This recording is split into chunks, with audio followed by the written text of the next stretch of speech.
gentlemen, welcome back to the Just Acting Up show. We got a special guest up in here today. Thank you, Queen, for joining us. We have Molly Berg. We got to clap it in for her. Oh, wow. Yes. Thank you. And done. Oh my gosh. So Molly, once again, thank you for waking up bright and early, like the orange juice, to join us. Appreciate you. Absolutely. When you have kids, it's just the thing you do. So it's all good. My pleasure. Oh my gosh. So wait, so how many kids do you, is it 2 kids or how many? Yeah, I got 2 kids. They're really spread apart. So my oldest is 11 and then I have a little guy who's 3.5. Gotcha. Oh. So he's like my alarm clock every day. Oh, yeah, It's just like you hear him stomping and coming in the room, and that's how he rolls, man. Yeah, gotcha. Little one's just excited about life, and of course, I know. It's true. And sometimes I think about that too when he gets up and he's so excited. I'm like, dang, what happened? Where did it go? Right. Like, mommy, this have all that energy when we were young. Energy, all day energy. It's crazy. Yeah. Like, kid, wait till life hits you. Yeah, exactly. And of course, you have your dogs as well. Yes. Your canines. So those are other kids. And I've just adopted 4 fish. So they're over there now. More to the family. Yeah. More to the family. That's beautiful though. I like that. That's dope. Oh, that's cool. That is awesome. So getting into all of that right there. So I know. So how long have you been acting, Molly? How long have you been riding that train of acting? How long? It's been a long time. The thing with I'm not gonna say career, I'll just say experience, is that I started acting in high school, so like a million years ago, but I didn't actually professionally start acting until I moved out to New York City. But then, so the caveat to all of this is that my husband's military. So anytime I'd start getting my feet planted in the acting world and networking, because you know how that is. You got to meet so many people and network. And then they'd be like, you got another duty station. So we have to get up and move. Then you start to plant the roots. And once you start get going, then they're bye. Then you got to go someplace else. So that's kind of been the whole story. So I've never been in a situation where I've been able to just like really plant my feet and start taking off.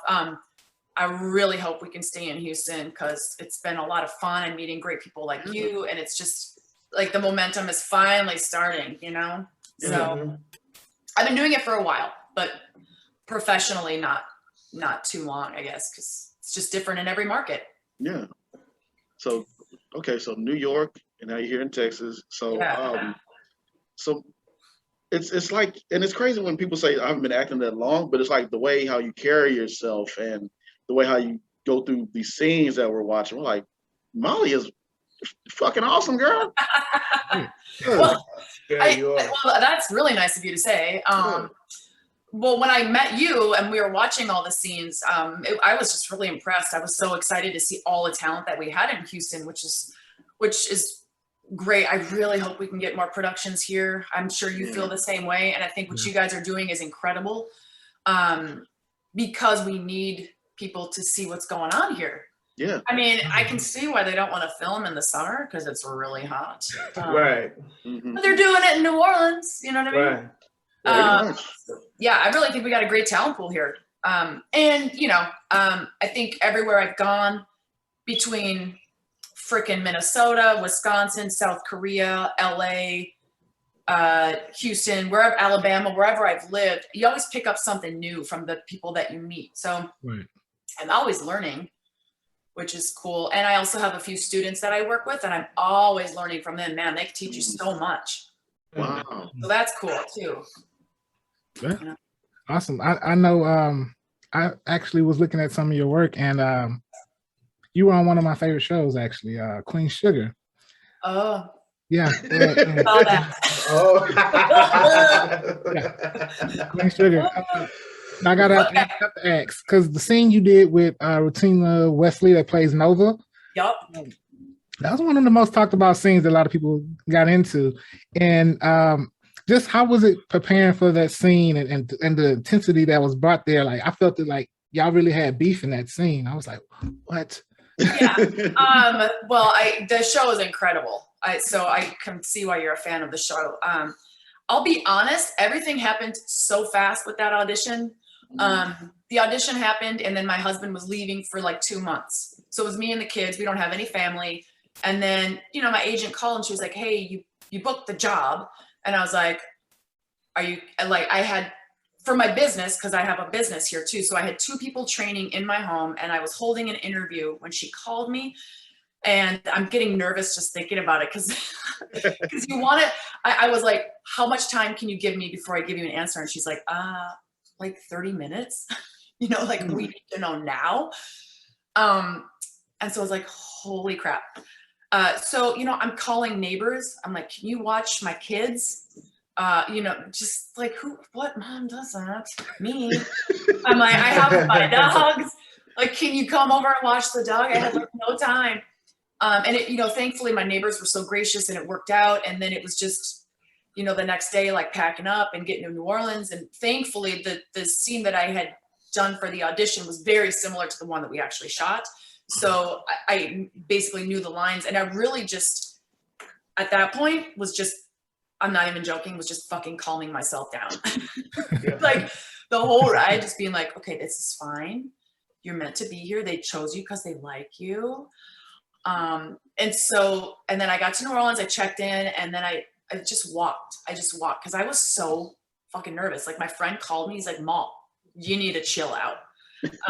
And so thankfully the cast, Rutina, like everybody was great. Director Lisa France was incredible. Everybody made me just feel so comfortable. So it just was able to go there, and despite the fact that it was a really heated scene and I was saying some pretty nasty stuff, it just felt so comfortable that I just let it happen. Yeah. Oh, I just sounded like I was from Minnesota. I let it happen. Let it happen. I just don't you? Yeah, and then so when people actually saw it, people that know me, because I'm just such a dork, they were like, they're like, what kind of demons are you hiding behind? That was really scary what you just did. You know, and then my brother got on YouTube, and, you know, because there was lots of comments, like you said, which I was really happy about. Yeah. And my brother's like, hey, man, that's my sister you're talking about. Yeah, I mean, you brought that character to life. Yeah, right. Well, that's what I said. I was like, it's okay. I'm pretty sure they don't like her. They would try to be okay with me, you know. Yeah. So. Right. For everybody who's watching the Just Acting Up show, Molly is awesome. Y'all leave her alone. she did her job. She did her job, right? I'm hating. Which brings me to my question about your range, because you go from that, and then I saw the comedic things that you was doing. It's like, wow, you could turn it on and turn it off. Yeah. I you know, that's funny you say that, because I always considered myself a comedic actor. When I was in high school, I was, I mean, I'm 5'10". I mean, people think I'm 5'11", so I'm tall. I'm a big person. Like, legit, like I was like a big girl. So, and so the only way so I started in theater, which is a very comfortable place to be. If you feel out of place, go in a theater. That's your family. And so I was always trying to be funny to make up for what I looked like. And so I always considered myself a comedic actor. And then I started taking acting lessons here in Houston. And it was the first time that my coach, Crystal, was like, no, I think you could go a little deeper. You think you're funny, and you're kind of funny. But I think you got some deep places that you could go to, and she's kind of the one who helped me tap into those, I guess. Yeah. And being a mom, I'm being honest, like a lot of that stuff comes from just thinking about my kids and being a mom, which has been really helpful. I'm trying to find that connection to a lot of the scenes that I do, you know? Yeah. Gotcha. Yeah, and I guess if you put on a wig and some stupid glasses like I do with my Paula character, anybody can look like a dork. And I don't know why that's so much fun. Every time my husband will come home from work and I'll have the outfit on because I'm shooting something. He's like, oh God, what are you doing? You know? Like, what are you doing, man? Yeah. He's like, you're so embarrassing. Oh my gosh. It is so funny. There was this one scene I was filming for the project that I'm trying to create.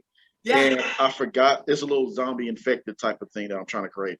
and the people there, like they, threw like fake blood on my face and my white shirt and everything.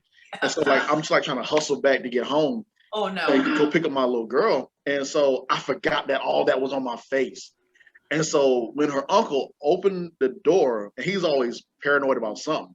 So right before he opened the door, I said, oh shit, I forgot to wipe this off. He opened the door right on cue, and I did like this.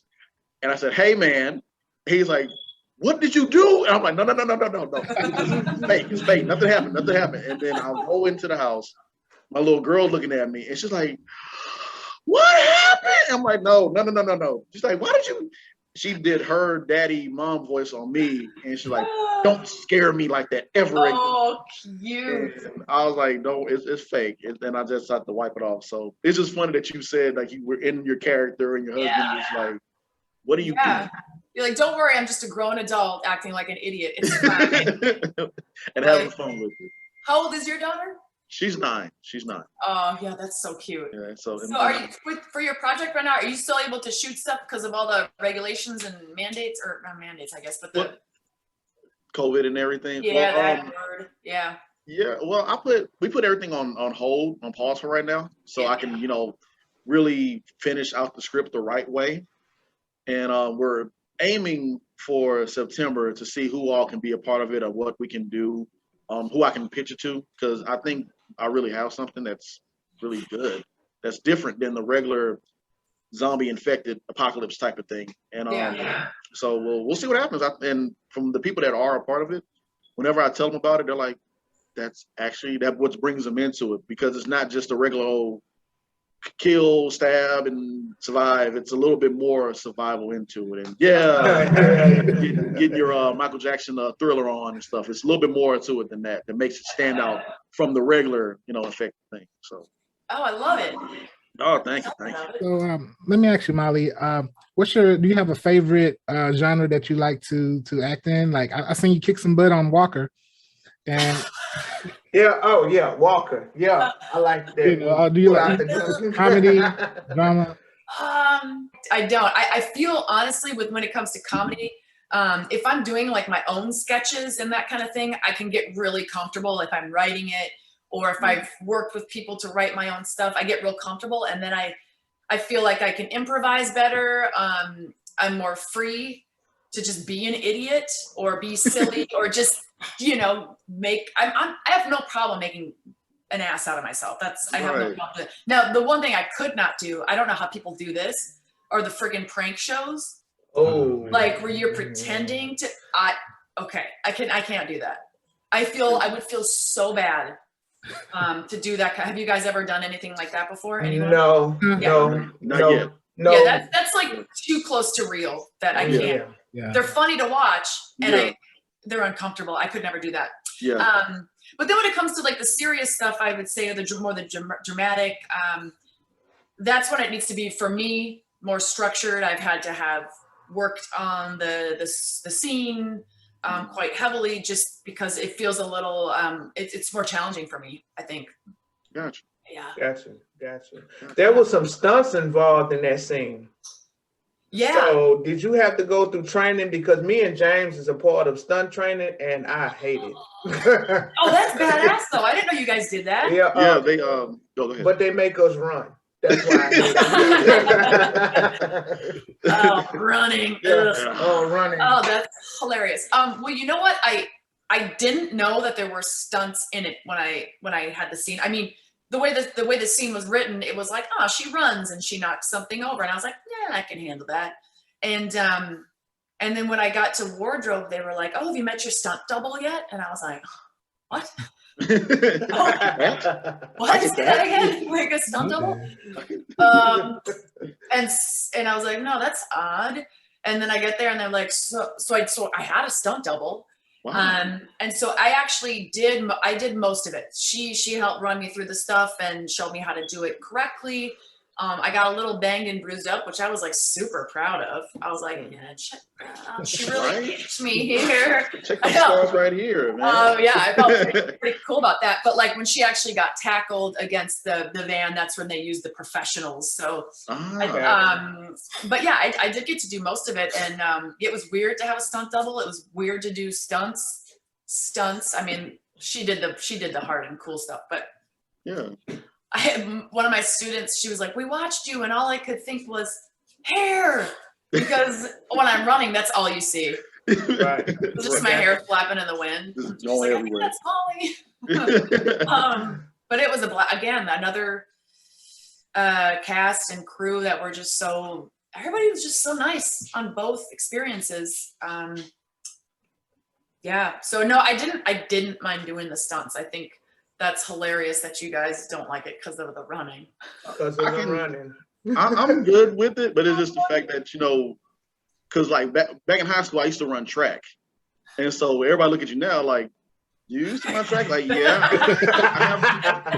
I was actually in shape and smaller and had hair and all that. And hair. Yeah, all that. I was there, yes. And so it's like when you know what you used to be able to do back in your prime, the teenage years. And then when you start getting of age, like, oh, I got a job. Oh, I got kids. Oh, man, I don't want to hurt myself. We got to do all this. Yeah. So it's fun. I have fun doing it. But it's just that running. That's a different type. I don't. I have 2 left feet and they both are flat. So you just run in circles. You just that's keep going. That is it. So God bless my son because he inherited that. Somebody get Mike again, man. Oh my God. I have yet to make it to the stunt training class. On the way though. On the way. That's cool. Do you guys take those? They're local? Yeah. They actually are.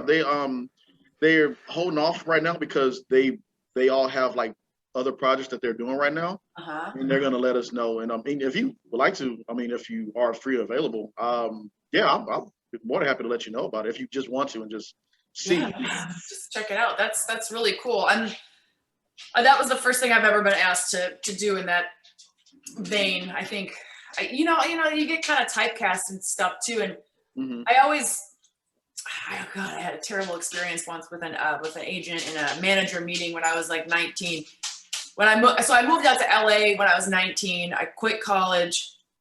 I did like one of those, you can bleep this out if you want, one of those like John Casablanca, like modeling school type things. Wow. Cause I was like, I'm gonna do it. My mom supported me. She paid for it. We went out, the whole crew like went out to LA to audition in front of agents and stuff like that, and I got an agent. And so then I was like, well, I'm moving out to LA. I was 19. My mom was like, what are you doing? And she went with 2 other girls that I met in that class. And at the time, Friends was really huge, and I really just considered myself like a Lisa Kudrow type character, and apparently I said the wrong thing in this meeting, and I was like, I really see myself as the ditzy character like Lisa Kudrow on Friends. And the meeting was done and we got in the elevator and she's like, oh, what did she say? She's like, you're going to call this agent back and you're going to apologize for saying that stupid comment about being ditzy. Lisa Kudrow's not ditzy. And I was like, I know she's not ditzy. Well, the character like, the is. character on Friends is. Oh my God. That's Phoebe. Like, that was Phoebe. And so I just remember I got back to my room, or I got back to my apartment, and I called this agent back. I had to leave a voicemail message, but legit, it was like, hi, this is I just put up, and it was just like I cried though. I ate Twizzlers all day and candy, like forget it. It was awful. So that was not good. I realized at that point, being that age, I went out there, I had one commercial that I did.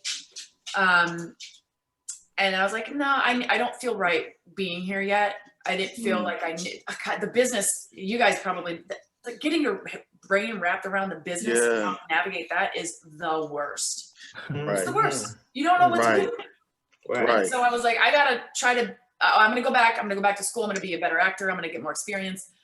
But really, it's a bummer that they don't teach the business aspect of it. Because I went to school for theater But I wish they had a course like that, and they just don't. I would say instead of going to school for theater, go to school for business. And take acting lessons on the side. I don't know how you guys feel about it. What's your training? Tell me your backgrounds. No, that's actually a really great tip. And I love that you shared that too, because I know they do that. They're starting to do that more now with, in sports. Like, we want to tell you about the financial side, the business side, how to promote yourself, what to watch out for, what to say, and what to do. And that's a really awesome, great tip that you shared. And that's something that I'm afraid of right there, because of, we live in this text tweet world, social media, and you're always afraid of, like, can I say this? Can I do this? Will this hurt me there? This cancel culture. And which is really real right now. It's like, you got to be careful what you say, how you carry yourself, how you are out in public. So that right there that you just shared. Learning the business is important. Like, I always tell, I used to be in music management and 15 years in radio is my background. Okay. And I would always say, be a student of your craft. And that's not just in front of the camera or in front of the microphone, but also behind the scenes, and learn the ins and outs. That's going to help you in the long run to excel in that space. Yep, I totally agree. Yeah. And, like the networking part of it too, they don't, just getting out there and meeting people and just being yourself. Like, dude, I'm 42 years old. I finally can go out and meet people and just be me. Yeah. It's sad that it took this long. And so now I know that if somebody calls me or emails me, that they're calling me because they like me, and I'm not, because it gets exhausting to try to freaking be somebody else. Yeah. Right. I don't know. And in this industry, relationships are important. And so you have to be able to network to build those relationships. Yep. That's actually how this show was formed, because me and Mike went to a network. Mixer. Yeah, Mixer, and we met James. And that's so cool. Yeah. And so how long have you guys been doing the podcast? It was at the end of 2020. Was it? I think right. Yeah. It was in November. Yeah. Okay. Yeah.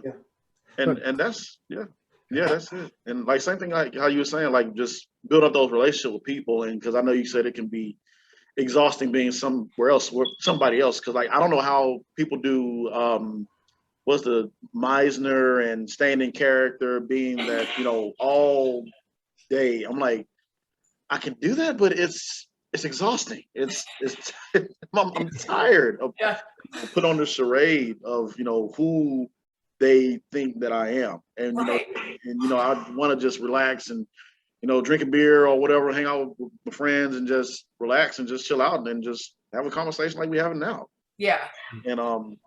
And to answer your question of my whole process of acting, of course, just networking, meeting people. I like to introduce myself and talk to people first. How I met you.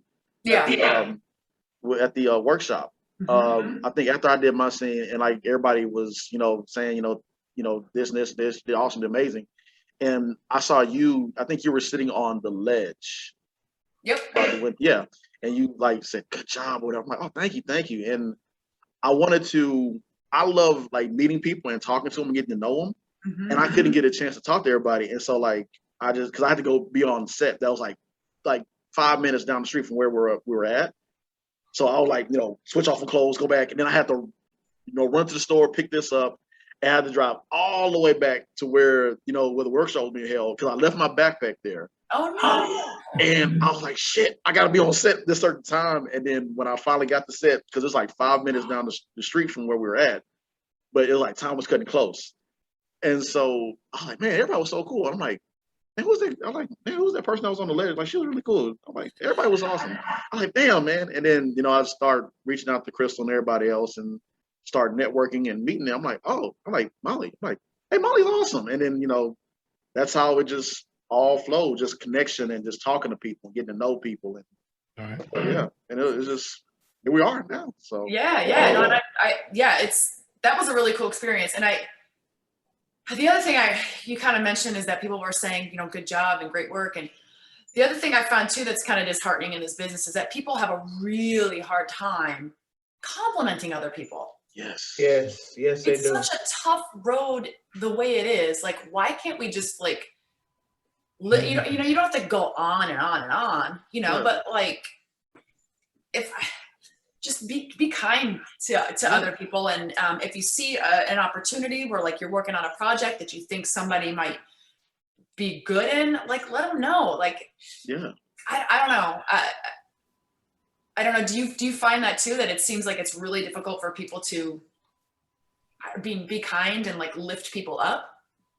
Y'all You're like, no. What I've seen in my years in the entertainment field and media, it definitely is tough for people to compliment each other. Where I feel the best experiences though are when you are positive and uplifting each other, and I see those people do the best, you know, because they're supportive and they have and they support each other, and so they can build together. You know? Yep. Yeah, I think those are the most successful people. Yeah. Absolutely. You know? Yeah. In your earlier stages, to go back, how did you prepare for like an audition in your early stages of acting? Early stages, like if we're talking, what are we talking, theater in high school? Or like, see, on camera stuff, I didn't really start until I lived in Alabama, because the military brought us to Dothan, Alabama. If you're probably not familiar, it's a smaller place. You know, there's a military base there, an Enterprise. And there was one talent agency there, and she's still there, and she's still kicking ass. She's great, rare quality models and talent.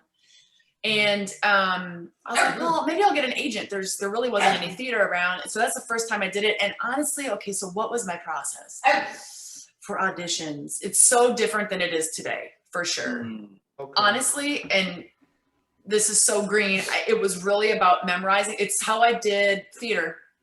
It was just memorizing the lines. It wasn't about, I'm not going to get into it, but like how I do a different thing. It's like, say these lines this way, and then like you'd see on my sheet, I'd mark it like, okay, now there's an inflection here, and that's how I'm going to say it every time. Which is so completely different how I shut up, Jack, do it now. He's agreeing with you. Yeah, that's what she does. That's what she does. Yes, and she did he's my little cheerleader down here. Oh, yeah. But yeah, it was honest to God just memorizing my lines, and it didn't involve any listening like we do now. It didn't involve, I would always do a backstory. I'd come up with like pages and pages of a backstory, because that's how I did it in theater.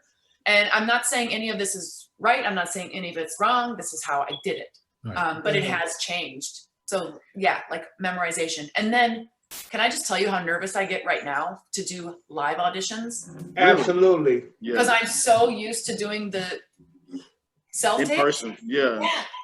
Yeah. Oh my God, you'd think I've never auditioned before the way I shake and freaking. Exactly. And Michael, you're nodding your head. Are you the same way? Oh, absolutely. There was this one live audition for the O'Shea project. You, Chris, James, you remember that? They went to go audition. And they was like, "Well, Mike, you can go do it too." I'm like, "No, no."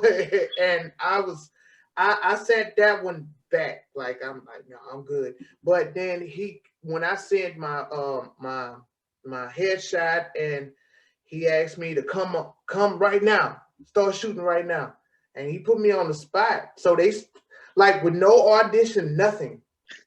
Oh my gosh, that was the most. Yeah, I can't explain it. I was just. It felt like Dr. Strange hit me in the chest and my body just But we end up having to do a reshoot because I didn't have much energy in the first one, and they brought it out of me. They brought it out of me, man, and I cried and everything. I talk about it a lot because that was my first of everything. You know, and my wife, she was there at the premiere. She was like, wow. And then I sent it to a couple other guys, and they was like, I didn't know that you had that in you. And I honestly didn't know I had it in me neither. But back to what you said about compliments, and they brought it out of me. And as it was coming out, they saw it and they like, that's good. You know, if you had people that was around you to not compliment you, you wouldn't know. For sure. Exactly. Yeah. So. Oh, that's a great story. You just kind of got like thrown into it, and sometimes it's like that sink or swim thing. You know, you just everything's just going and going, and yeah. I mean, I don't know. It's such an interesting process. Like I learn something new every time I'm on set. I'm very much an observer when I'm on set.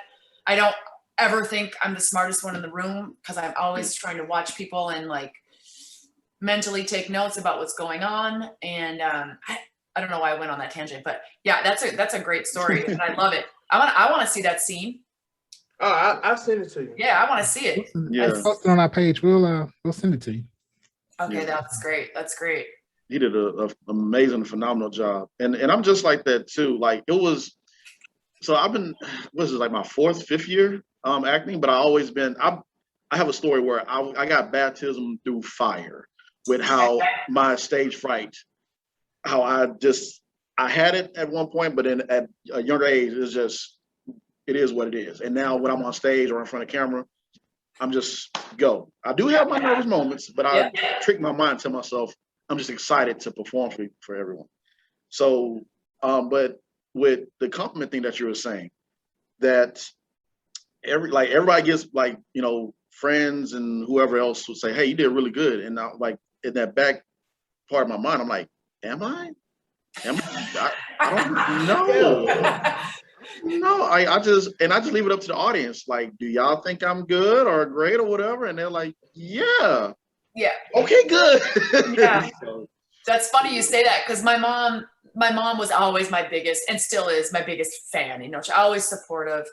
And like I can look back when I was doing theater in high school, and you know, that's a little bit, you know, you start at the bottom and you work your way up to the top. So 9th grade, you're just like my very first theater thing I ever did. I was in a children's show in high school, and I was a dancing flower because I came from a dance background. So I was a dancing flower, and I shared one line with 3 other girls. So that was my shining, you know, that was my thing. And then, you know, then the next year I started getting a little bigger roles, and then the next year I was leads, and you know, but my mom was always like, you're great, you're so good. And I'd get awards in school. And I've looked back on some of those videos. Do you cringe a bit? Yeah. You cringe like a little bit, like you know, some of the again, my comfort zone was the comedic roles and the musicals. But then I look back on some of the dramatic stuff that I did, not so good. That's fine, you know, I was young, whatever. But you know, yeah, again, I'm like, what's cool is my husband, I love him. He'll be totally honest. And he'll tell me if he thinks things were good or, yeah, they were pretty good. You did good. I'm glad you booked the job, you know. Yeah. You know, because that's the other truth too, is like not everybody that you see on television or in the movies are the best actor. They just fit the persona maybe the best, or they knew the casting director. Like you know, there's so many ways to book things. You're not always the best, you know. Yeah. Which is sad. there's so many great actors then that just aren't, you know, getting work. Right. You're just thankful and grateful and blessed that you are chosen out of the many few. Yes. So anytime I get anything, whether it's a friend that says, hey, I'm doing a demo reel, do you want to be in my scene? I'm like, yes, thank you. You thought of me. I'll totally do it. It doesn't matter what it is. It's always a compliment. That is so awesome, man. I know there's a reason why I should get off my diet. I want to talk more about your business. Donut Junkie. Donut Junkie. Oh my gosh. Yeah. It's what is it? Okay, so here's my elevator pitch.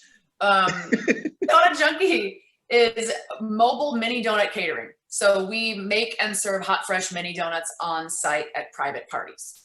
Nice. So you don't show up and have a donut that's just been sitting there. We'll take our little mini donut machine. We take it to your event. It's usually weddings, but it could be birthday party, showers, yada, yada, yada. And we turn on our fryer and little tiny hot donuts pop out and you get to eat them hot and fresh. So We travel. We're based out of the Woodlands, the Conroe area, but we travel to Houston, Galveston. We've gone to Corpus Christi, wherever we'll travel. So that's Donut Junkie for you. That is awesome. Cause like I was looking at it one day and I was like, cause I know I saw that you had Donut Junkie and everything, like your own business. Oh, that's cool. And he said parties and birthdays. I'm like, wait, what type of donut shop is this? Like y'all just having the time of your lives and just enjoying life. Like, that was cool. Yeah, it's a lot of fun. It started in 2011, if I'm right, when we lived in South Korea. We were coming back to the States, and I was like, well, I have a theater degree. Like, I'm not networking there. Like, what am I going to do? And I was like, well, because I started making mini donuts when I first moved to LA. Yeah. When I was 19, because a girl that was in my acting class was from Minnesota, where I'm from, and we have mini donuts at the state fair. So I made mini donuts on Venice Beach. And it was called the Hot Spot, if anybody knows it. And they still make mini donuts at Zelda's Cafe. Anyway, so I was like, well, I know how to make donuts. We bought a machine. We started in Washington State, where we were stationed. We got moved to Orange County, California. I continued it there. We got moved to Houston, and then I started it up here. And it's been really great. I've been blessed, man. It's great. I was like, I'm just going to start it. I didn't even do any research, and thank God. Thank God it turned out the way it did. It's amazing to me when I meet people that have multiple things going on, because it's like, wow, what am I doing in my life? It's hard for me to get out of bed. Yeah, it's interesting though. I will say the one nice thing about having your own business or your own thing going on the side, because the acting is fantastic. I'm not able to pursue it full time because I have a family, because I have a business, but the business is what allows me to go off and then be able to audition or take jobs, because that's going on. That's like happening. Gotcha. So I have, we got girl power, man. All of my independent contractors are women. They're fantastic. They kick butt, and they're the ones going out and making the donuts. And I don't know, it's a cool thing. It's nice. Awesome. Nice. Before we let you go, I have to ask you about this. Zaya use of force. Now that's something that you created, because I see it says director, writer, editor. Oh, yeah. Sorry for my blank stare there for a second. It's all good. So ZEA. It's ZEA. Well, yeah. So forgive me. You said Zaya. I was like, oh, yeah. So forgive me for mispronouncing. I'm about to ask you, is it Zaya or is it Zia? No, I want to talk to you about that and your zombie thing, because it's the Zombie Enforcement Agency, and so it's a post-apocalyptic take on what happens after the zombie apocalypse. Wow. And you get my character's name is Tracy Jean. And she's from the South. No offense to people in the South, but she's just an ass whoop kicking gal who just comes in with all guns and blazing. She just wants to take care of these zombies. And she's just anyway, but it's basically just about these group of misfits that come together, and they're the ones now who are contracted to get rid of these zombies and inject them with this potion to turn them back to normal. And just all hell breaks loose. It's a TV. We've been trying to pitch this to people for years. Yeah. We'll have to chat, since you have the zombie thing going on as well. I want to hear about your project. And that's awesome. Yeah. I like that, and that I love that. Yeah, it's definitely. Is yours a comedy, or is it more drama action? I took the Quentin Tarantino route, where cool. it's dramedy. So it's drama, but it's some comedy with it, because I just feel that's how my life is.